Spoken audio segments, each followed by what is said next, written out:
मेरठ के मवाना नगर में फलावदा रोड पर मामूली कहासुनी को लेकर एक छात्र को उसके सहपाठी ने अपने भाई के साथ मिलकर जमकर पीटा।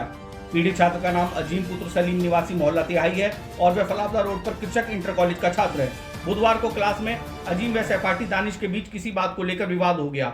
छुट्टी होने के बाद दानिश ने अपने भाई को बुला लिया और फलावदा रोड पर एक कार पार्किंग में अजीम के साथ जमकर मारपीट की।